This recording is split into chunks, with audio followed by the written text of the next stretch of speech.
C'est une maison des années 30, en structure brique, qu'une charpente en bois, un sous-sol à moitié enterré en béton banché. Donc quelque chose de totalement poreux à l'air, à l'origine. On s'est vu tout de suite, ouais. On s'est vu tout de suite, et puis on a tout de suite vu les travaux effectivement qu'on allait pouvoir réaliser, que ça convenait bien aussi à notre projet familial, puisqu'on allait avoir plusieurs enfants, et donc la disposition des pièces se prêtait bien effectivement à notre projet.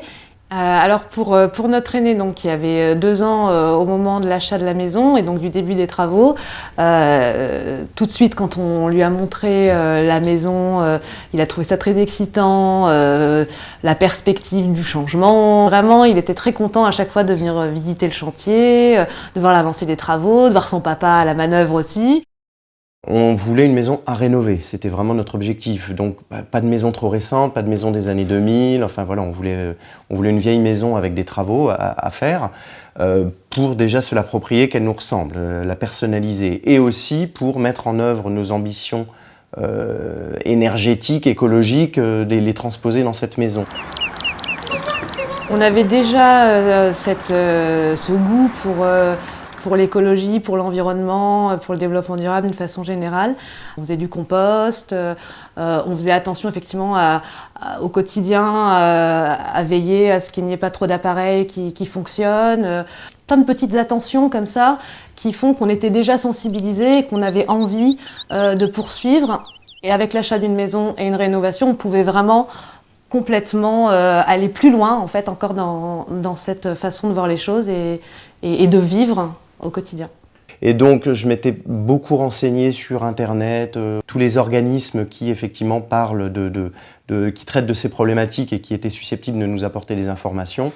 J'avais déjà une idée à peu près précise de ce vers quoi on allait tendre et de ce qu'on voulait obtenir en termes de performance énergétique. On voulait une maison à performance énergétique assez élevée, et là on s'est rendu compte qu'on pouvait obtenir le label BBC. Donc le label BBC, pour moi c'était un Graal, hein, il fallait que je l'obtienne, clairement.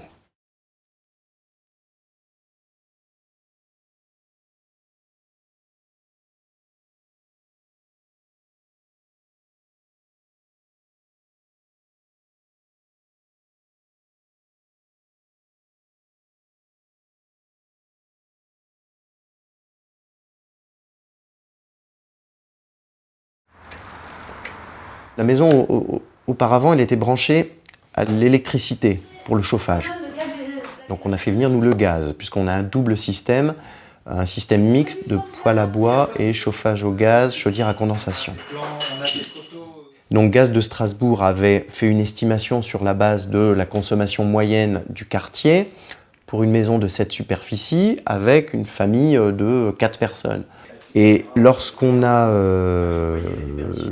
reçu notre première facture de gaz, Gaz de Strasbourg nous a fait un chèque. Voilà, ils nous ont dit, bah voilà, on a trop prélevé, vous nous avez donné plus. Et donc c'était la première fois de ma vie que le gaz me faisait un chèque. Donc là on s'est dit, ouais, vraiment on a atteint une belle performance. Et ça s'est renouvelé. Et ça s'est renouvelé l'année suivante, parce que la première année on a consommé, mais on s'est rendu compte qu'on avait surconsommé, qu'on n'avait pas optimisé notre consommation. Donc les radiateurs étaient souvent trop allumés parce qu'on avait des habitudes qui dataient de nos précédentes pratiques, donc qui n'étaient pas les bonnes. Et là on s'est rendu compte que les radiateurs, il fallait les mettre sur 2 et ça suffisait largement. Quand on parle consommation avec des copains, quand ils nous disent ouais, on a dû remettre 2000 € de fuel au milieu de l'hiver parce qu'on n'avait pas assez, nous avec 2000 € on fait 3 saisons quoi, de gaz plus bois. En gros, la consommation de cette maison, en toute énergie confondue, ça nous revient à peu près à 900 € par an. On est entré dans la maison au mois d'août, fin août 2010.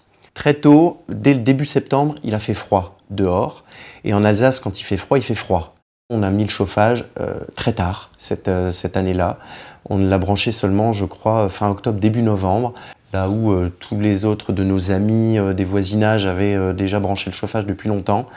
Et on se rendait compte que dès qu'on rentrait dans la maison et qu'on fermait les fenêtres, il y avait un bien-être, un confort, pas de sensation de courant d'air, pas de sensation de froid aux pieds, ou froid dans le dos, ou froid sur la nuque.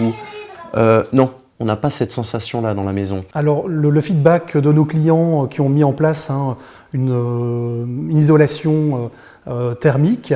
Il y a plusieurs points. C'est d'abord ce confort de vie aussi bien été comme hiver. Il n'y a pas que l'isolation thermique, il y a aussi l'isolation acoustique. Elle est très très importante, notamment quand on a des habitations proches d'aéroports, d'une voie ferrée, d'une autoroute. Et là aussi, vous avez les laines minérales avec des coefficients qui sont un peu plus importants, avec une densité plus importante, et qui du coup répondent aussi au côté acoustique. Et ça, c'est un vrai confort de vie.